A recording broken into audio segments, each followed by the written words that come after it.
Is Jesse here? He is. There he is. What's Well, going on? how are you? Things are good. I'm in the majors.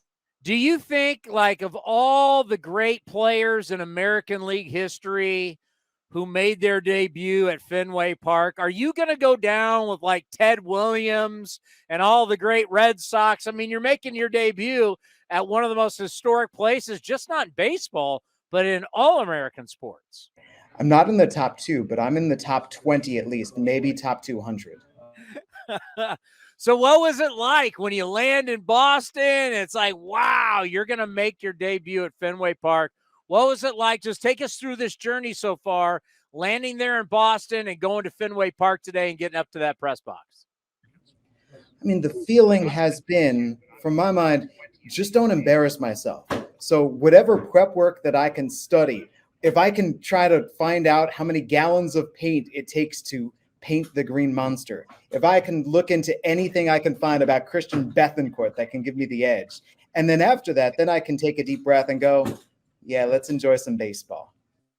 Yeah, you need to enjoy every moment of this. And I think about you recreating games. Have you ever recreated a game from Fenway Park that's already happened? Not yet, but I guess because I haven't done it yet doesn't mean I'm not going to. I don't need to do it because I'm here. I recreate games that I can't see. So I just think about Fenway too, just how historic it is. I mean, it'd be great for you to make your debut anywhere, one of the new ballparks, all that. But just what does it mean to do it at such a historic place? I'm an enormous baseball fan, and I mean, historians study the history, and then what they write, I read. So all of the stories from, okay, so this ballpark is 110 years old, and reading about Duffy's Hill, that 10-foot mound that used to lead up to the monster, reading about, okay, let's talk about why it's called Pesky Pole, or all the players who've played here. In the minor leagues, I enjoy telling our players, think about the prospects who came before you. Think about the decades worth of the greats who played here, who learned here, who grew here. And here, the memories, the moments, the legends, the guys who are the opposites of legends, the bloopers that have happened here.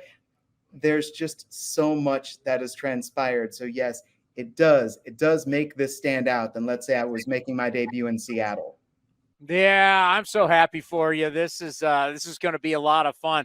By the way, we appreciate the lug nuts gear that you sent us. We've been repping it here on A's Cast, and I've also done it for my TV hits on NBC Sports California. We want to say thank you for that. We're giving love to our lug nuts. Daddy, you rock, both of you guys. I appreciate you going a little bit nuts with us.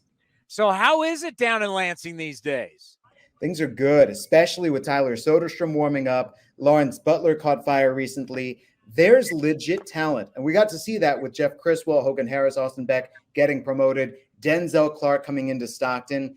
These are the beautiful days in Michigan in June. This is when you want to play baseball. And we're seeing some pretty darn good talent start to poke its head up. When you see Soderstrom out there on the field and it compared to everybody else, is there real? And I've been reading the minor league reports. Obviously, he is doing well. But when you look at him as he's getting bigger, as he's growing, becoming a man since being drafted out of high school, out of Fresno, are you starting to see like, yeah, this is what a big leaguer looks like?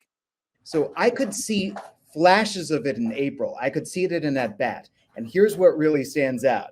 You'll see a pitcher start to get a little cocky because he'll strike this guy out with a high fastball, strike that guy out with a high fastball. He gets ahead of Tyler, no balls and 2 strikes, high fastball time, and Tyler whacks it out of the ballpark. Same thing. Breaking ball away strikes out this hitter. Breaking ball away strikes out this hitter. Tyler takes him out to left center. We're searching for the consistency. That's the big thing for any player in the minor leagues, especially at the lower levels. You want to see it at bat after at bat. You want to see it game after game.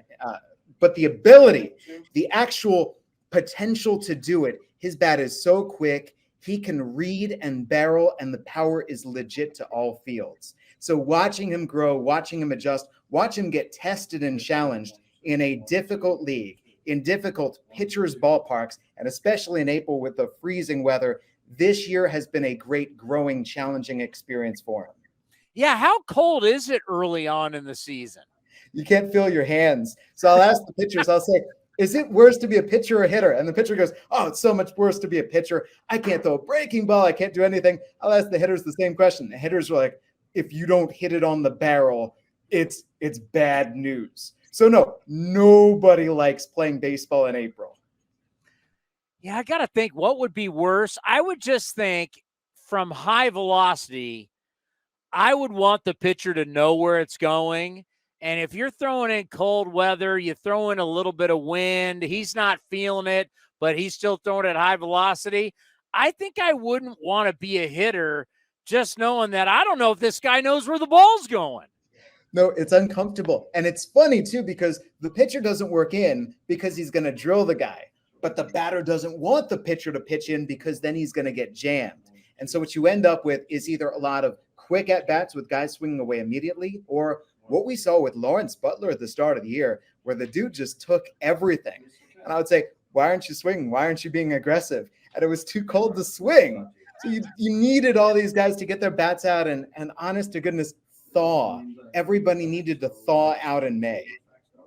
And then do you then see like the community where everybody kind of comes out of hibernation and now everybody gets around the ball club because now it's summer, it starts to get humid, it's barbecue, it's have a good time. What's it like when everybody starts to come out and it's time to start going to baseball games again? The crowds change. We have maybe the number 2, the number 3 attendance per game in the Midwest League, especially 4th of July. We draw more fans than anybody else, but you don't know it in April. In April, you can count the crowd. Everybody knows everybody else by their first name by the 4th inning. But once you get into May, and especially June, that's when we start seeing 7,000, 8,000 per game. And that's when you see the energy lift the players. When there's nobody there, they have to supply their own energy. When there's a crowd there, especially our Thursday nights with Michigan State students, Thursday nights are a zoo, and it's awesome. Why do I think there may be some type of beer specials going on if it's Michigan State night? Oh, you think right. Would you prefer to have $2 domestics or $5 crafts? I know.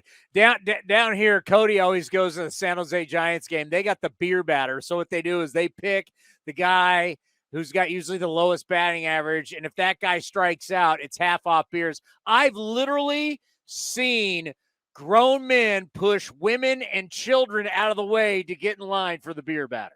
It's really incredible. We've got the beer bats too. The other thing too is if you're looking for a date, you can always find a date on a Thursday night in Lansing. Oh, I love it. It's a cheap date too. $2 beers. Hey, you want a Bud Light? All right, give me some sleepers down there with Lansing right now. Give me, who are some guys you go, yeah, he might have a shot. What do you know about Drew Swift? Nothing. Okay, 8th rounder, Arizona State last year, Gold Glove winner, best defensive shortstop in all of college baseball. Fastest guy in the Midwest League. If he gets on, he can steal any base that he wants. He's already scored from first base on a single earlier this season. So the glove is awesome. The speed is awesome. Prototypical leadoff hitter. He gets on, pretty easy to drive him in, and Austin Beck drove him in virtually every time. Keep his name in your back pocket. The guy he reminds me of in Lansing, whom we saw and now made it up to the majors as the fastest guy, is Tim LeCastro. We'll see if he can hit even better, but like we're talking dynamite speed, and the defense is legit. I really think that people might have slept on Tyler Soderstrom because the injury stopped him from catching. You know his name, then he got slid back down. He had a tough April. The bat's not going anywhere. That bat is going to be just fine. We were talking Thursday. What do you know about the name Blake Beers? I've said during the minor league reports, if this guy ever gets to the big league level, I see some merch. I see some sponsorships going his way. Okay, so it's beers and sliders, because Blake Beers' slider, you could call it the best slider on the team. It's got to be one of the best sliders in the org. And when you put that alongside that mid-90s fastball, showed up with us, struck out 11 in 6 scoreless innings immediately. Next time out, took on the best offense in the league, grinded, struck out 7 in 6 innings. They couldn't touch him. He just went to the mound, pitched to contact, and again, 7 innings with ease. 3 starts, 3 quality starts in the minors. When you don't throw quality starts in the minor leagues, He's a guy, he was terrible at Michigan. Look at his stats. 19th rounder last year. What a find, and what a great job the organization has done working with him to develop him. Do me a favor, tell him if he gets to the big league level, I'll get him like a sponsorship like Applebee's, beers and sliders. I'll get something for him. If he gets here, I will have extra money for him. You can guarantee him that. He's such a good guy. I think he'd be in. Nah, great stuff. Hey, congratulations. You have earned it. Thank you, everything you do for Ace Cast. We really appreciate it. And good luck. And you know what? The most important thing the next 3 days, because I know, am I talking to you today during the broadcast? Yeah, you're talking to me, top of the cast. So I'm going to have you for two. Enjoy every moment of it. You've earned it. Chris, thank you so much. Appreciate it. Shout out my man, Cody.